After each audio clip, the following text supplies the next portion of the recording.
6 ವರ್ಷಗಳ ಹಿಂದೆ ಇಡೀ ದೇಶವೇ ತಮಿಳುನಾಡಿನ ತೂತುಕುಡಿ ಜಿಲ್ಲೆಯತ್ತ ತಿರುಗಿ ನೋಡಿತ್ತು. ಕಾರಣ ಪೊಲೀಸರ ಅಟ್ಟಹಾಸಕ್ಕೆ ಬಲಿಯಾದ ತಂದೆ ಮತ್ತು ಮಗ. ಕೇವಲ ಮೊಬೈಲ್ ಅಂಗಡಿ ತೆರೆದಿದ್ದಕ್ಕೆ ಲಾಕ್ಡೌನ್ ನಿಯಮ ಮೀರಿದ್ದಾರೆ ಅನ್ನೋ ಸಣ್ಣ ಕಾರಣಕ್ಕೆ ಜಯರಾಜ್ ಮತ್ತು ಬೆನಿಕ್ಸ್ ಅವರನ್ನ ಪೊಲೀಸರು ಎಳೆದುಕೊಂಡು ಹೋಗಿದ್ರು. ಆದ್ರೆ ಪೊಲೀಸ್ ಠಾಣೆಯಲ್ಲಿ ಆ ರಾತ್ರಿ ನಡೆದಿದ್ದು ಮಾತ್ರ ಮನುಷ್ಯ ಕುಲವೇ ತಲೆ ತಗ್ಗಿಸುವಂತಹ ಕ್ರೌರ್ಯ. ಇವತ್ತು ಆ ಪ್ರಕರಣಕ್ಕೆ ಸಂಬಂಧಿಸಿದಂತೆ ಮಧುರೈ ನ್ಯಾಯಾಲಯ ಐತಿಹಾಸಿಕ ತೀರ್ಪು ನೀಡಿದೆ. ಹೌದು, ಬರೋಬ್ಬರಿ 9 ಪೊಲೀಸರಿಗೆ ಗಲ್ಲು ಶಿಕ್ಷೆ ವಿಧಿಸಲಾಗಿದೆ.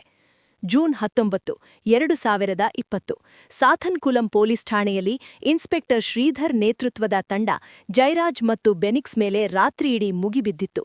ಲಾಠಿಗಳಿಂದ ಅಮಾನುಷವಾಗಿ ಹೊಡೆದು ವಿವಸ್ತ್ರಗೊಳಿಸಿ ಚಿತ್ರಹಿಂಸೆ ನೀಡಲಾಗಿತ್ತು. ಎಷ್ಟರ ಮಟ್ಟಿಗೆ ಅಂದ್ರೆ ಅವರ ಗುದನಾಳದಿಂದ ರಕ್ತಸ್ರಾವ ಆಗುವಷ್ಟು ದೌರ್ಜನ್ಯ ನಡೆದಿತ್ತು. ಕೆಲವೇ ದಿನಗಳಲ್ಲಿ ಇಬ್ಬರು ಆಸ್ಪತ್ರೆಯಲ್ಲಿ ಸಾವನ್ನಪ್ಪಿದ್ರು. ಮೊದಲಿಗೆ ಇದನ್ನ ಸಾಮಾನ್ಯ ಸಾವು ಅಂತ ತೋರಿಸಲು ಪೊಲೀಸರು ಪ್ರಯತ್ನಿಸಿದ್ರು. ಸಿಬಿಐ ತನಿಖೆ ಶುರುವಾದ ಮೇಲೆ ಅಸಲಿ ಸತ್ಯ ಹೊರಬಂತು. ಪೊಲೀಸರು ಸಿಸಿಟಿವಿ ದೃಶ್ಯಗಳನ್ನ ಅಳಿಸಿ ಹಾಕಿದ್ರು. ಅಲ್ಲಿ ಕೆಲಸ ಮಾಡುತ್ತಿದ್ದ ಒಬ್ಬ ಮಹಿಳಾ ಕಾನ್ಸ್ಟೇಬಲ್ ಧೈರ್ಯ ಮಾಡಿಕೊಟ್ಟ ಸಾಕ್ಷ್ಯ ಈ ಕೇಸ್ನಲ್ಲಿ ದೊಡ್ಡ ಟರ್ನಿಂಗ್ ಪಾಯಿಂಟ್ ಆಯಿತು. ಠಾಣೆಯ ಟೇಬಲ್ ಮತ್ತು ಲಾಠಿಗಳ ಮೇಲೆ ರಕ್ತದ ಕಲೆಗಳಿದ್ದವು ಅಂತ ಅವರು ಹೇಳಿಕೆ ನೀಡಿದ್ರು. ಸಿಬಿಐ ಇದನ್ನ ಅಪರೂಪದ ಪ್ರಕರಣ ಅಂತ ವಾದಿಸಿತ್ತು.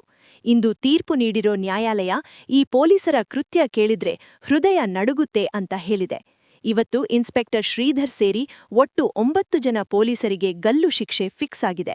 ಅಧಿಕಾರ ಇದೆ ಅಂತ ಅಮಾಯಕರನ್ನ ಕೊಂದವರಿಗೆ ಈ ತೀರ್ಪು ಒಂದು ದೊಡ್ಡ ಎಚ್ಚರಿಕೆ. ಕಾನೂನಿಗಿಂತ ಯಾರು ಮೇಲಲ್ಲ ಅನ್ನೋದನ್ನ ಈ ನ್ಯಾಯಾಲಯ ಸಾಬೀತು ಮಾಡಿದೆ. ಪೊಲೀಸರ ಈ ಕ್ರೌರ್ಯಕ್ಕೆ ಸಿಕ್ಕಿರೋ ಈ ನ್ಯಾಯದ ಬಗ್ಗೆ ನಿಮ್ಮ ಅಭಿಪ್ರಾಯ ಏನು? ಕಮೆಂಟ್ ಮಾಡಿ ತಿಳಿಸಿ. ಪ್ರಮುಖ ಸುದ್ದಿಗಳಿಗಾಗಿ ನಮ್ಮ ಚಾನೆಲ್ ಸಬ್ಸ್ಕ್ರೈಬ್ ಮಾಡಿ. ಧನ್ಯವಾದಗಳು.